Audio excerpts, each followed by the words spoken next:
Hello students, আমি প্রীতি ma'am জ্ঞানজ্যোতি coaching সেন্টারের পক্ষ থেকে তোমাদের সকলকে জানাই আরও একবার স্বাগত। তো আজকে আমি তোমাদের সঙ্গে যে টপিকটা নিয়ে আলোচনা করব সেটা হচ্ছে বৌদ্ধ দর্শন এবং জ্ঞানতত্ত্ব। বৌদ্ধ দর্শন কি? হ্যাঁ, এই দর্শন সম্পর্কে আমি তোমাদের আগের ভিডিওতে আলোচনা করেছি, তোমরা চাইলে সেটা দেখে নিতে পারো। ঠিক আছে, তো আজকের আলোচনার বিষয় হচ্ছে বৌদ্ধ দর্শন ও জ্ঞানতত্ত্ব। ঠিক আছে, বৌদ্ধ দর্শন এবং জ্ঞানতত্ত্ব কি?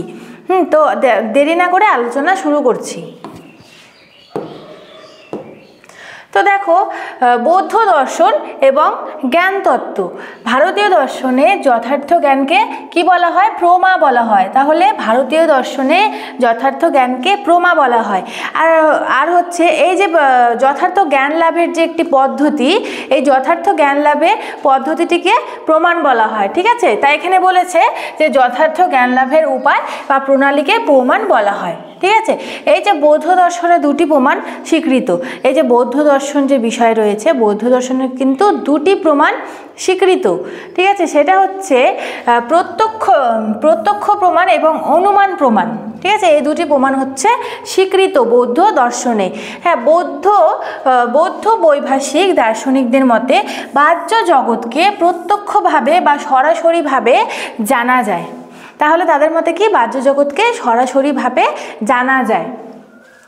এদের মতে বাহ্য বস্তুকে আমরা সাক্ষাৎভাবে প্রত্যক্ষ করি, অর্থাৎ সরাসরিভাবে আমরা প্রত্যক্ষ করতে পারি, অর্থাৎ দেখতে পারি। ঠিক আছে, তো বস্তু সরাসরি আমাদের মনে প্রতিবিম্বিত হয়। এই যে আমরা প্রত্যক্ষ করতে পারি, সেটা সরাসরি আমাদের মনের মধ্যে প্রতিবিম্বিত হয়, অর্থাৎ প্রত্যক্ষের মাধ্যমে আমাদের বস্তু জ্ঞান হয়। বস্তু সম্পর্কে যে আমাদের জ্ঞান, বিভিন্ন জ্ঞান, সেটা কিন্তু হয়ে থাকে। ঠিক আছে, প্রত্যক্ষের মাধ্যমে।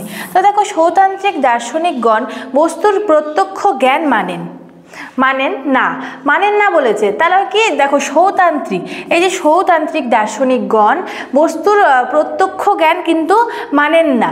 ঠিক আছে, তো দেখো তাদের মতে কি? এদের মতে বস্তু জ্ঞান অনুমানলব্ধ। তাহলে যে আমরা যে বস্তু জ্ঞান লাভ করি সেটা হচ্ছে অনুমানলব্ধ।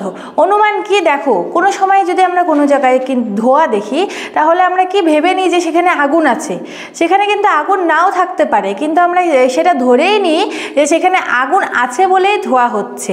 এটা হচ্ছে অনুমান। ঠিক আছে, এদের মতে বস্তু জ্ঞান হচ্ছে অনুমানলব্ধ। এরা মনে করেন আমরা প্রত্যক্ষের মাধ্যমে জানি না। ঠিক আছে, প্রত্যক্ষের মাধ্যমে কি জানি না, জানি হচ্ছে অনুমানের সাহায্যে। অর্থাৎ আমরা অনেক কিছু অনুমান করে আগেই বলে ফেলি যে না, এটা অন্য বিষয়, বা হ্যাঁ নিশ্চয়ই এই বিষয়টা রয়েছে সেই কারণে এটা হয়েছে, মানে অনেক কিছুই আমরা ভাবি, যে অনুমান করি। ঠিক আছে, তো দেখো সৌতান্ত্রিকদের মতে আমরা সাক্ষাৎভাবেই মনের ধারণাকে জানি। হ্যাঁ, এবং ধারণার মাধ্যমেই আমাদের বস্তু জ্ঞান হয়।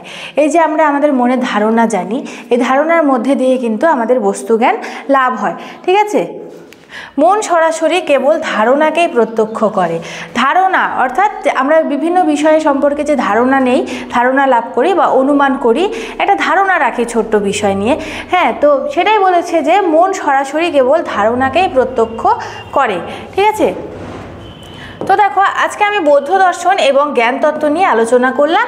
এই ছিল আমার আলোচনার বিষয়। আজকের আলোচনার বিষয়টি খুবই ছোটোভাবে তোমাদের বোঝানোর চেষ্টা করলাম, এবং ভিডিওটি শেষ করার আগে তোমাদের ছোট্ট একটা ইনফরমেশান দিতে চাই।